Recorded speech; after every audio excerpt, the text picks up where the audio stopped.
नमस्कार, मी लतिका महाराष्ट्र रेसिपीमध्ये मी तुमचं स्वागत करत आहे। आज आपण मावा गुजिया बनवणार आहोत, पण त्याआधी चॅनलला सबस्क्राइब करा आणि बेल आयकॉनवर क्लिक करा। त्यासाठी बघा एक वाडगं घेतलेलं आहे, त्याच्यामध्ये बघा हे 250 ग्रॅम मैदा घेतलेला आहे, चाळून घेतलेला आहे चांगला। 1 कप मैदा आहे हा। आता ह्याच्यामध्ये आपल्याला थोडंसं मीठ टाकायचं, एकदम थोडंसं टाकायचं आणि ह्याच्यामध्ये 2 चमचे आपल्याला तूप टाकायचं आहे। हे बघा गरम केलेलं तूप आहे, 2 चमचे जे आपण खातो तो चमच्याच्या मापाने 2 चमचे आहे। आता हे चांगलं मिक्स करून घेऊया आपण। पहिलं चांगलं मिक्स करून घेतले बघा तूप टाकल्यानंतर। आता ते तुम्हाला दाखवायसाठी मी असं हाताने चांगलं मिक्स करून घेतले की बघा असं झाला पाहिजे। मग खुसखुशीत अशा होतात, एकदम मऊसूद अशा चांगल्या, खायला पण चविष्ट अशा होतात की वयस्कर वगैरे माणसांनी खाल्ल्या तर मऊ राहतात, सॉफ्ट अशा राहतात। तर आपण ह्याच्यामध्ये साधं पाणी वापरून ना घट्ट असं मळून घ्यायचं आहे। थोडं थोडं पाणी टाका आणि घट्टसर असं मळून घ्या।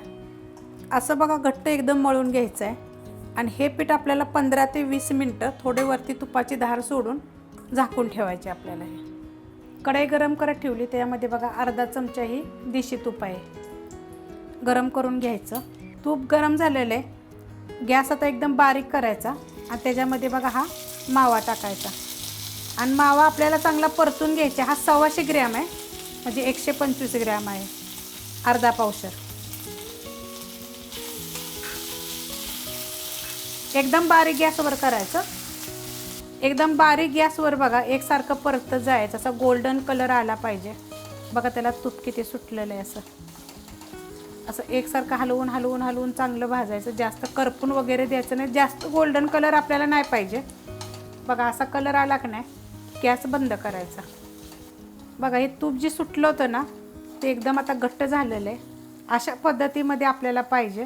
थोडंसं अजून हलवून घ्यायचं, पण एकसारखं हलवत जायचं, त्याला अजिबात जळून द्यायचं नाही आहे किंवा खाली लागून द्यायचं नाही, मस्त होतं। बघा आता छान असा कलर आलेला आहे। आता मी ह्याला खाली उतरून घेते, खाली उतरून घेतलेलं आहे आणि कढई आपली अजून गरम आहे।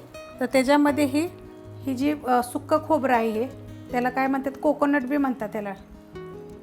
तर असं भेटतं बघा बाजारामध्ये, ओल्या नारळाचं सुकवलेलं असतं सुक्कं खोबरं असं। जर ते नसलं तर आपलं जरी खोबरं जरी घातलं तरी चालेल। आता ह्या गरममध्येच बघा ही चांगली कढई गरम आहे, त्यात चांगलं परतून घ्यायचं ह्याला। बघा हे चांगलं परतून घेतलेलं आहे, कढई एकदम गरम होती। तर आता हे आपला जी खवा टाकलेला होता आणि त्यात कोकोनट पावडर टाकली होती ती एकजीव झालेलं आहे। आता ह्याच्यात बाकीचे साहित्य पण लगेच टाकून घेऊया। 2 विलायची आणि थोडंसं जायफळ असं कुटून घातलेलं आहे, अर्धा चमचा झालेले। त्यात मी साखर घातली होती, साखर सकट कुटलेलं आहे।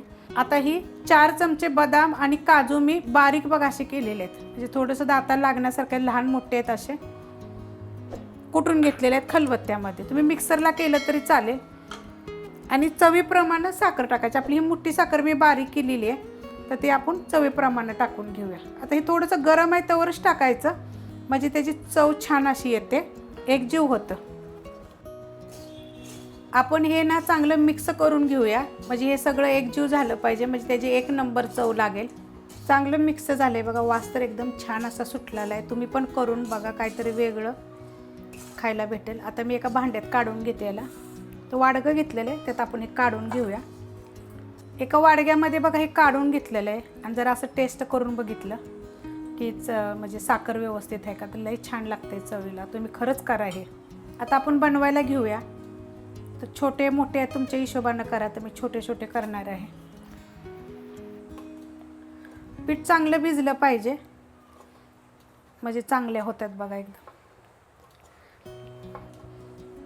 गोल जर नाही तुमच्याकडून झाले तर अशा झाकणानं वगैरे केल्या तरी चालते ते। बघा एवढ्या आकारात केलेलं आहे ते। चमच्याने 1 चमचा घालायचं, थोडं जर जास्त घातलं तर चालेल।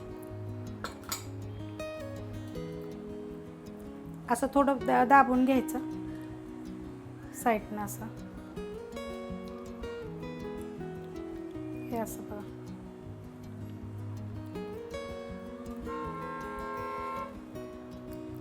चांगलं दाबून घ्यायचं की तेलामध्ये टाकल्यानंतर फुटू नये बघा।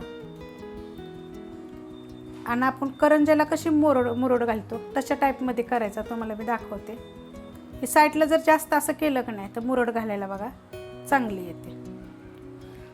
हे असं कोपरा पकडायचा असं आणि बघा हे असं करायचं, उचलायचं आणि करायचं,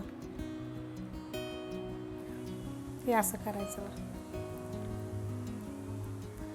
छान अशी मुरड येते बा. हे बघा